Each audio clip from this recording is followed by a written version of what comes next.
So you got yourself your first Arbans book, and now what? Hey, I'm Mike Rocha. Today we're talking all things Arbans.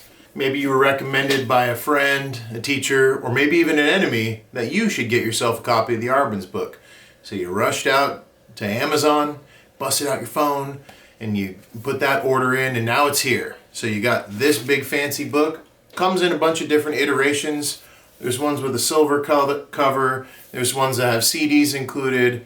This is kind of one of the more original ones, even though this is still edited by Goldman and Claude Gordon, as well as Walter Smith. All three great, fantastic trumpet players who contributed a lot of literature to our repertoire, but they've gone through and, and added some things to the Arbans book. So I'm going to walk you through today on how the heck you practice this thing and what you can expect to get out of it. So here we go. So the Arbans book was written in 1864. So being 160 years old, it's kind of old, but it's been widely respected as what we colloquially refer to as the Trumpet Bible.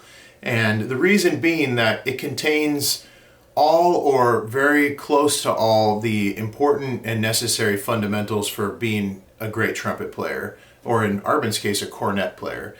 So there's a lot of text at the beginning. It's definitely worth reading through at least one time. There's a lot of information regarding articulation and breathing, diaphragm support, all things that really go into good trumpet playing and that bear a lot of attention, especially as you get better and better. So the book breaks down into 8 different sections, and 9 if you count the first studies that begin, kind of at the top of the book before you get to page 41 or 42. So the first studies, they look kind of simple, nothing too crazy on there, pretty basic, but still, if you're new to the Arbans book, I would 100% recommend that you play through it. You may not be so familiar with some of the more kind of foreign keys, and so maybe playing in B major is, something that you haven't quite familiarized yourself with yet. So go ahead and dive through the first studies. If you find one that gives you a bit of trouble, maybe mark that one with pencil and practice that one throughout the week until you get it under your fingers. These will all be really great for building endurance and getting ready and prepped up for the studies that are to come. So the way that I break down the Arbans book for my students is by page number, and the different editions of the Arbans book will have slight variations to page numbers just because some of them are printed with bigger notes and staves, and so you can kind of read it a little bit easier. I'm just used to this one. This is the one I learned on, so it's kind of smaller print. Yeah, that's it. So the first page that we start on is page 42, and that begins with the lip slur section, basically where you're holding down one valve combination and moving back and forth an interval of a third typically, and kind of working that motion back and forth so you can begin to feel how the tongue is altering the notes up and down and how your embouchure needs to move in order to do these exercises. One tip that I have for this section is that after each line, so let's see, if I'm starting on number 17, let's say for instance, after each line, I would play through this line here, and then I would take the horn off the face when you reach the end of the line.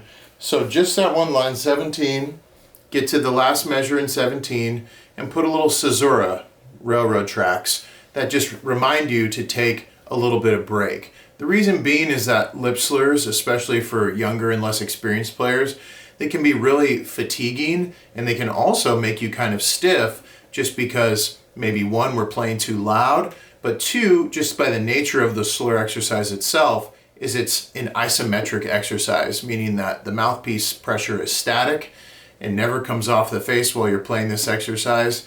And so it can ultimately result in some stiffness. So before I would dive into Arbans, I would definitely make sure that I've had a good warm-up. And if you're interested in talking warm-ups, that's no big deal. We can talk about them anytime. You can find me on here, and I'm easy to get a hold of. So another key feature of anytime you're practicing Arbans is metronome. Always have your metronome on your stand. If you don't have a metronome, that's okay. You can download one on the App Store. I always recommend the app Tempo by the company Frozen Ape. And the reason that I recommend that metronome is because when we were in LA, we were doing some metronome testing and we found out that some of the free metronomes on the App Store actually move.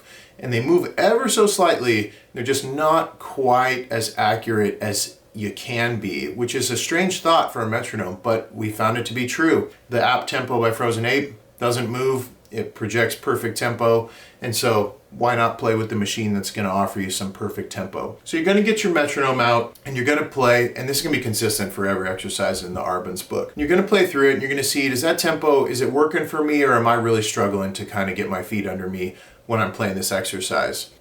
Always find a tempo that you can comfortably play the exercise without making mistakes. Such a key feature. And once you've found that tempo, you write it down. Put a little note in your Arbans book, take your pencil, write a quarter note, equals, and then put your BPM marking there so that you have a good record of where you're playing that particular exercise. Next steps would be to edge it up by typically around 4 clicks. So if you're playing it at 70, after you're feeling really good at 70, let's go to 74, and then so on and so forth until you may be playing it at the recommended marking. So Arbans book contains a lot of recommended tempo markings, or you can go even beyond. Nothing wrong with that. So then another key feature of how I recommend to practice the Arbans book, as you're going to see, as we break it down into all these different sections, you might be thinking, well, how the heck am I going to practice that entire section in one session? Well, you're not. You're going to practice one page of that section if you can, and you're going to not do it for any more than 10 minutes per page. So after 10 minutes has elapsed, you've practiced that for the day, and now it's time to move to the next section. It's such a key feature of getting through all the material in the Arbans book. It's completely necessary. So 10 minutes, I would say that the time is fudgeable, meaning if you can rip through the whole page in 5 minutes, awesome. You're done practicing that for the day. If it takes you 15 minutes and you are maybe more comfortable on a different subject in the Arbans book, then take the 15 minutes on the particular exercise that's giving you more trouble, and then take those 5 minutes away from something else that you're really not struggling with. So the next section in the Arbans book is page 59, major scales. This section, it doesn't write out for you every single scale with all the different patterns and exercises. So what I've come to do is something that a great trumpet teacher once taught me, Ray Mace, who was a teacher at Juilliard. And what he liked to do is on page 59, the major scale page, what you're going to do is you're going to learn this page in the written concert B flat, so C for trumpet. You're going to learn all the exercises in C. And then after you've done that, you're going to go back and you're going to start to sight transpose these into foreign keys until you've learned it in all 12 keys. Sometimes that sounds not very exciting to young players, but I can tell you right now that sight transposition is something that trumpet players have to deal with in a lot of different settings. So whether you're a jazz players often read concert pitch charts, so that would mean that every note would be performed up a whole step from where it's written. And so maybe doing sight transposition on your Arbans into concert pitch, so when you see the C on the page, you're going to play your D on the trumpet, and every other note is going to snap into that particular key center. So because these are written in C major with no sharps and no flats, you need to apply D major's key signature, F sharp and C sharp, in order to play these exercises accurately. Sight transposition is an entire topic on its own, so we're not really going to dive into that today, but I just wanted to touch on that briefly. Orchestral players have to sight transpose into all kinds of keys, some more difficult or less familiar than others. I like less familiar better than difficult, because as you practice something, it just becomes more and more familiar and you can do it. But if you plan on doing any orchestral playing, which I highly recommend you do because it's incredibly rewarding and the music is just utterly gorgeous, you're going to have to learn how to transpose into different keys, and they're just going to write the part in whatever key they write it in. A lot of time it's written in C, and they just tell you at the top of the page, trumpet in A, or trumpet in F, or trumpet in C, or E, or whatever. And it's the musician's job to sight transpose it. This is just an expected skill. Complain about it all you want, but nobody cares. You're just gonna have to learn how to do it. But it's totally worth it. Like I said, it only increases your employability as a trumpet player, and you get to expose yourself to all the beautiful music. So, page 59, same deal. Metronome, try to get through all 5 exercises. If it's your first time playing this, don't try to get through all 5 exercises. Maybe play 1 and 2 on this page, and that might constitute 10 minutes worth of practice.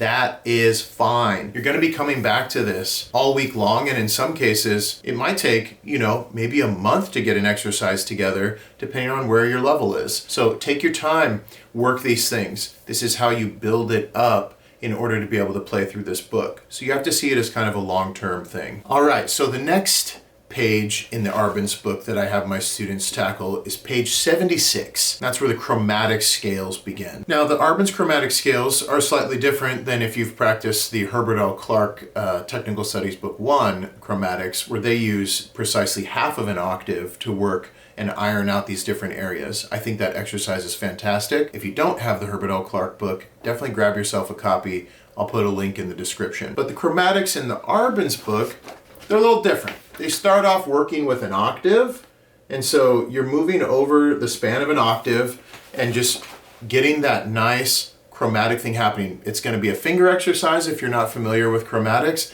It's also going to be a nice embouchure exercise to help with blowing over the span of an octave and keeping that airstream nice and steady and not having anything weird go on there. So when you push the valves down, maybe if you're new to chromatics, you want to go slow, you want to bang the valves down really hard, go really slow and just push them hard so that you begin to, it speeds up the memorization process. If you can go really fast, that's great. Just make sure when you're doing it fast that you can hear every single pitch and that your airstream and embouchure vibration is incredibly smooth, so you can play over these ranges really easy. Same deal with this page. We're going to be using a metronome, and eventually, as you get more and more through this section, you're going to see some exercises that are really great that involve mixed articulation. And so you start to practice these exercises changing up the articulations, which might sound kind of easy, but you'd be surprised. It's actually really quite difficult, especially as you get into some really irregular articulation patterns. But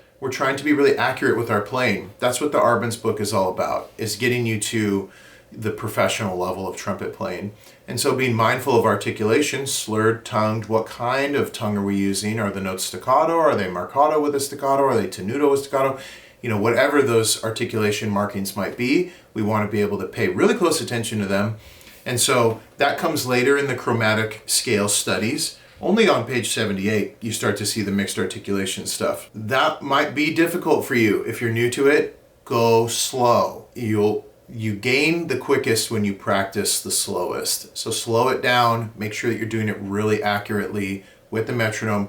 If you got to take the metronome down to 50, 45, 40, it doesn't matter. Or, instead of thinking quarter notes at 50 or dotted quarter notes at 50, maybe you need to adjust the metronome upwards and say the click is now doing eighth notes or something like that. And that's fine. There's no shame in practicing it slow because you're going to be getting it right. Okay, the next area in the Arbans book that I like to have my students practice begins on page 91, the musical part, but there's a whole lot of really useful information on the two previous pages. This is the section on ornamentation.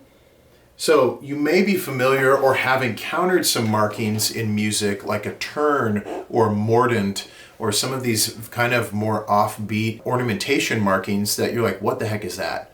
I don't know what that is. And so this right here is really where you're going to dispel a lot of that, where you don't know what it means. So you can look on page 87, 88, 89 and begin to understand, oh, that's what that marking means. Because the turn can appear in two different settings, what the mordant means, how specific trills are played, all these kinds of things. What's an appoggiatura, what's portamento, all that kind of jazz. And then page 91 is where the exercises begin. It's the preparatory exercises on the turn. So I'm sure if you're watching this video, you're super familiar with or have seen people play the Carnival of Venice. In that last movement of the Carnival of Venice, that sounds really, really crazy because it's going so fast. It's really built from this exercise, preparation exercises on the turn. So that's what's happening there. So they're doing these quick little turns and then playing the melody in between all of those little turns. It's such a cool thing. So then as you work your way through this chapter, you can begin to find, oh, there's actually a lot more to this. We're not just doing only exercises that are based on turns, but you start to see how appoggiatura works. The exercises are really great. It's like if you look at this one here at the top, I'm hoping you can see that. I'm doing this blind. But it shows you what it's written like at the top and then how it's played on the bottom staff. So that's really cool. So you get an idea of, oh, okay, that's what it's going to look like on the page. And then the bottom staff shows you how it should be performed. So it's a nice training a lot of training exercises that are going to be really helpful for when you run into some of these kind of more obscure markings. These are things that you'll definitely see in solo material, you'll definitely see it in orchestral material, and sometimes even in wind ensemble, you'll find some of these ornamentation markings. Okay, so the next section, page 125, interval studies. Doc Severinsen once said, these are the exercises that taught him how to play the trumpet. I understand what he's saying, and it's true. When you're able to go from low to high and high to low without resetting the mouthpiece, it's going to correct a lot of things in your playing, especially for those of you who feel like, well, I kind of have two embouchures, so once I get up to E in the staff or G in the staff, I kind of, move things around and then I can play high. Well, we want to avoid that. The two embouchure set, it's not really realistic for being a pro trumpet player or even a semi-pro one. It's going to hold you back. And so the interval exercises are really going to focus on that, and that's what that looks like on page 125. So if you can't get through this whole page in 10 minutes, that's okay. What I have my students do, because this represents 12 keys, I'm doing the intervals in 12 keys, and it even repeats C on both ends, just an octave higher or an octave lower, depending on which end you're at. So the way that I practice this is I write numbers here, so 1, 2, 3, 4, 5, 6, yada yada, and then depending on what day it is, so today is August 20th, so I would practice all the even numbered ones. And I also would not start with number 2. I would start with number 6 or 8 down here, and then I would work from the center point and go out like this. And the reason that you practice that way is because you don't end up burning a whole bunch of face when you just keep going higher and higher and higher and higher and higher. And by the last one, you're just like, oh my gosh, like I've got nothing left. This way, you do a higher one, then you do a lower one, then you do another higher one, and then another lower one. So we want to be mixing it up like that in order to, really get a lot of pliability as well as endurance. Playing a bunch of high stuff in a row will make you tired, especially if you're not that efficient in your upper register. So I definitely recommend start in the center and work your way out. And odds and evens, if it's too much to be able to play all this in 10 minutes, which you'd have to really be blazing along to play this whole page in 10 minutes with the repeats and everything. It'd be a lot of time on the face. So I definitely recommend split this one up and do it odds and evens. Okay, so the next section, page 142, major and minor arpeggios. I really like these exercises, especially because at the bottom of the page, Arbans gives us some really nice articulation variances, yet again. So you can kind of see a common through line with why that matters. But a lot of trumpet students get really familiar with scales, and even jazz players play a ton of scales a lot of the time, and it gets a little bit old. So arpeggios are a really great way to vary up not only your improv and understanding of chords, but just to be able to work through various key centers and understand like what they feel like and how to play them. So same thing here as the interval study.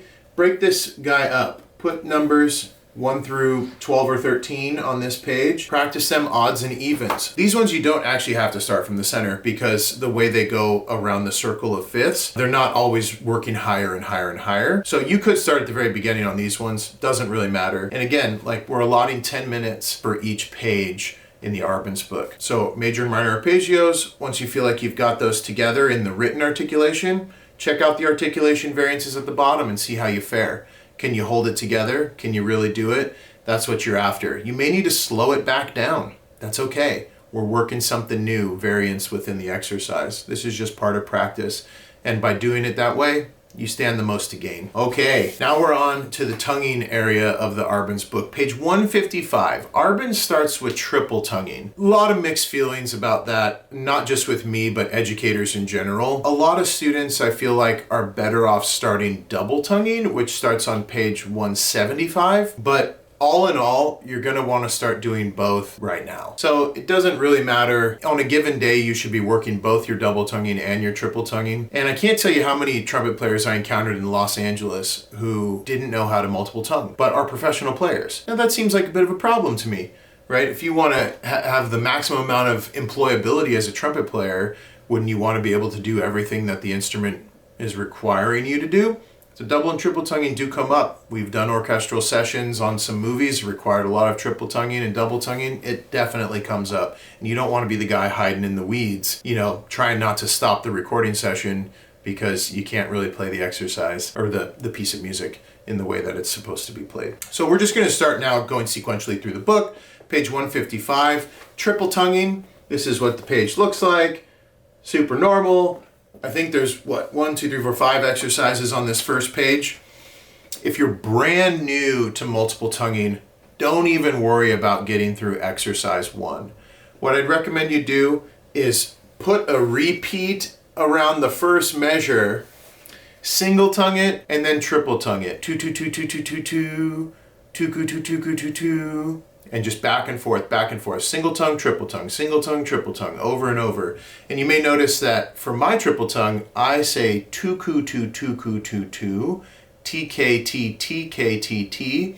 That's the one that's most normal for me. Arbans recommends TTK TTK T, right? So single tongue, K tongue. I prefer single tongue, K tongue, single tongue. Like that. That one just always rolled off my tongue so much easier and smoother. I recommend trying a few different variances yourself to find out what works for you. Some people like TTK, and they can rip just fine with that.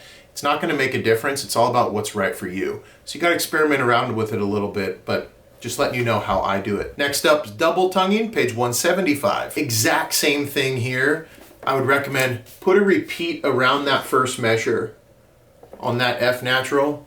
Single tongue, double tongue. Single tongue, double tongue. Just sit on that measure. 2 2 2 2 2 2 2 2 2 2 2 2 2 2 2 2 2 2, just like that. And at whatever tempo you can comfortably do it at, right? I can double tongue really fast, so I'm just giving an example. If you need to go slower, please go slower. Don't learn it wrong because you're trying to go fast without being able to, okay? So same thing here. You got 5 exercises on the first page. You're gonna play through those if you can. Remember, if you're not ready for it yet, don't worry about it. Put 10 minutes in on your double tonguing no matter what. And the next section is where we get into the art of phrasing. So this begins the music section of Arbans. So the previous 8 sections are all exercise-based pieces of practice. Okay? Now we're looking at the art of phrasing. What does that mean?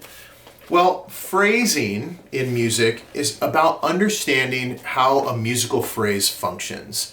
So phrases can come in different lengths, typically in even number lengths, 2 bars, 4 bars, the occasional 8-bar phrase. A lot of these are 4-bar phrases here in the art of phrasing.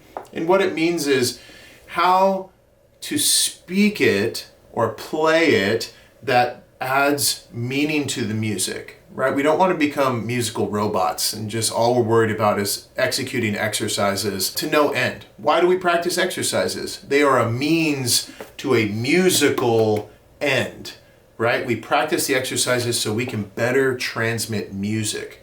So the art of phrasing focuses entirely on simple songs. I mean, look how easy this first one is. Easy in quotation marks. I remember the first time I tried to play this and I was looking at it like, oh wow, that looks really easy. It wasn't easy. It's hard. And you have to play it soft and you have to play it delicately and you have to move all over the horn. And so a bunch of control comes into play, and then you have to be able to phrase it in a way that emotionally speaks to your listener. So you're using rubato time, which means the time becomes more elastic, right? We push and pull our tempo around a little bit. How we breathe, how we release notes, how we crescendo and decrescendo, what kind of articulation are we using at various moments. A nice soft one here, and maybe I need more of an accented one. These things, this is where it all comes into play, is with the art of phrasing. That begins on page 191. Highly recommend putting some time into that. Again, 10 minutes of focus on it in a given day, totally worthwhile. Don't skip it. So the art of phrasing, there's 150 of them. So it's quite a few. The next section are the duets.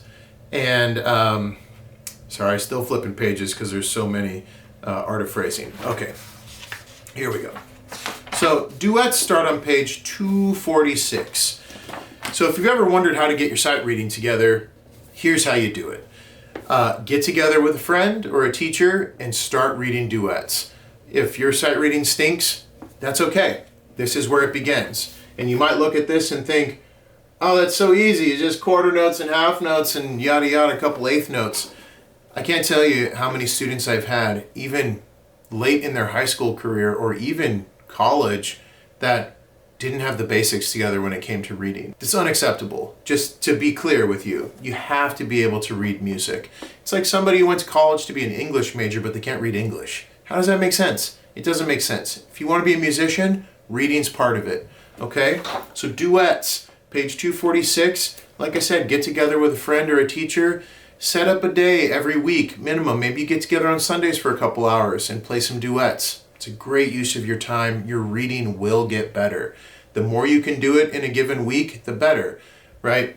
Something like an hour a day is worth more than 6 hours on a single day, right? It's all about doing something and synthesizing it that day. And then when you go to sleep and come back to it the next day, it's now had time to seep into the mind essentially, so that when you come back the next day, if you've practiced something correctly, you should be able to do it a little bit better. And it's through this process that we actually gain on the trumpet. So duets, the key to sight reading. Next section is one that I'm sure we're all familiar with because these are so cool, are the 14 characteristic studies on page 285. So now we're getting into grown-up territory when it comes to what we're performing.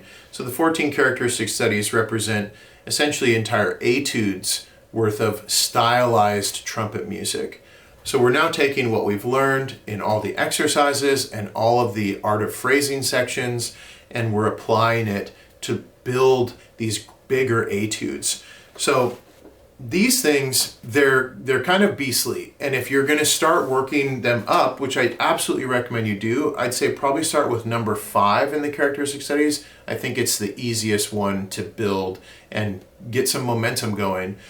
So what you want to do first, if you're first discovering this thing for the first time, read through the whole thing top to bottom, no matter how brutal it gets, and take the horn off your face if you need to, take a little rest, maybe at a double bar or where there's a written rest, which there's very few in these, and read through the whole thing top to bottom. Then what you want to do is you want to start to break these down into smaller bite-sized sections. So for instance, the very first characteristic study, I might say the first 4 bars, that's one section, just 4 measures, right? And you're like, well, that's not getting me very far. Well, there's a lot of information in those 4 bars. And you may need to focus and practice on sections even smaller, where there's an area that's more difficult for you, right? Maybe there's a bit of a finger buster thing in there, or it's like, man, I can't really get this maneuver quite down. You got to break this big thing down into small bite-sized chunks and practice them individually until you start from that point, and then you grab maybe a little bit more over here and a little bit more over here, and now you've ironed out that section so that you're coming into it, you can play over that thing that was difficult for you, and then you can move forward with the music. And you keep building in that way, attaching more and more around the areas that you struggle with the most, and you'll effectively iron them out to where then it's really not that big of a deal for you to be able to play them. That's exactly how you practice these. You have to break them down and practice them in little chunks, work out each little section. And I'm saying sometimes it's little, like it could be 4 16th notes. No big deal. Start working from there, right? That's really what we're after here in order to build this thing up. This constitutes, I'd say, for a pretty advanced student to be able to get this to performance level. Advanced student, I'd say about a month. Professional player, I'd say they could definitely get it together within a week or maybe even a little bit shorter, depending on how much practice time they have and constraints of daily life. But for a young student, it could really be something like 3 months.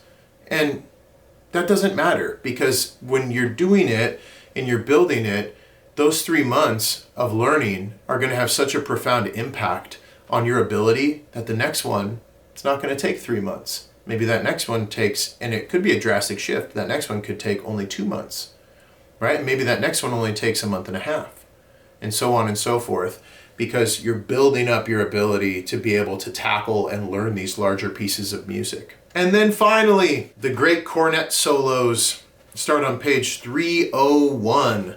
So now these are multi-variation pieces.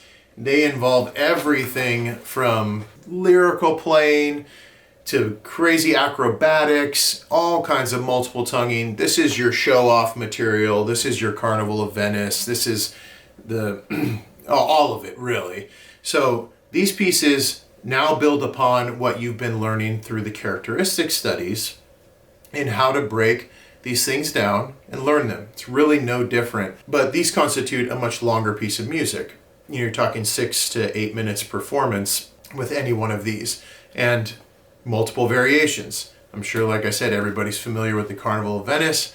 This is where that is in the back of the book. That's my ultimate breakdown of the Arbans book. Now, one thing that I haven't touched on yet is, yeah, we're working on each of those page numbers, but how do I know when to move on, right? And what do I do? So for the vast majority of these, when you feel really, really comfortable with a specific page, beginning page of a section in the Arbans book, then it's time to turn the page.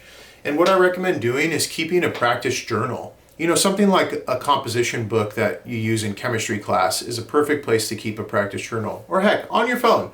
If you got a notepad on your phone that you like, that works. I prefer the journal because I like to be able to look back over previous weeks and see what's happened and take some notes on my playing and all that kind of stuff. Don't have to scroll endlessly through a bunch of notes in order to get to that. I prefer pencil and paper.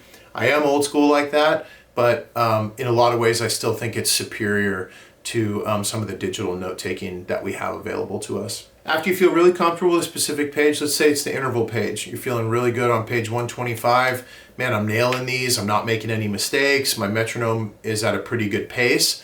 Okay, great. Turn the page. Here's number 2 in that set of exercises. Now it's time to begin the process again with a different style of interval exercise. And you're going to do that continuously from all the sections within the book. You're moving on, again, you're taking notes, figuring out what to practice next. That's how you slowly work your way through this book. You don't just open it up and go to some random page and be like, I'm playing Arbans. Nope, get organized. One of the most important features of practicing and getting value out of your practice is through organization. So really get organized and begin to tackle this book section by section. Remember, 10 minutes each thing. The whole idea when you're practicing this is you want a full body workout, full trumpet workout every single day. You want to see all those different sections of the Arbans book every single day. And you may be supplementing with Clark too, or beyond, maybe Schlossberg or Schuberg or Goldman etudes or whatever. It doesn't matter. At the end of the day, we want to be working all those aspects of our playing every single day. 10 minutes is often the right amount. Don't burn a bunch of time on one exercise because you're like, well, I tried to play page 42, but I couldn't really do it, so I spent 90 minutes on page 42. Don't do that. That's like literally a complete waste of your time. You want to get through each exercise every given day. And like I said, if you can only get through maybe the first one on the page, that's okay. Maybe check that one off after a week and then assign yourself the next exercise. And then you're working on the second one. That's how I used to work through it when I was in 7th grade with my first teacher. You know, we'd go one exercise at a time. When I could play it, cool, we checked that one off. All right, here's the next one. And here's the next one, and so on and so forth, where there's even that page 59 in the scale exercises. You know, when I was just a young lad, it took me literally like a whole year to get through that full page because of just, obviously you're playing a lot in band, there's a lot to practice, but as a youth, it takes a lot of focus, right? And some young trumpet players don't have quite the right, or not the right, but they don't have the same drive as others. Some are really driven to practice and some are a little more like, you know, I want to skateboard or whatever. That's okay, you got to do what's right for you. But if you're really interested in diving deep in the Arbans book, this is how you do it, and I guarantee your results with this. So if you found this video helpful, please give it a like, subscribe to the channel, and if you're interested in talking more about these things, please check out the Mike Rocha Music Academy on my website, and my new book, The Mind-Body Trumpet Method, is now available for sale. So please check that out. Thanks, and happy trumpeting.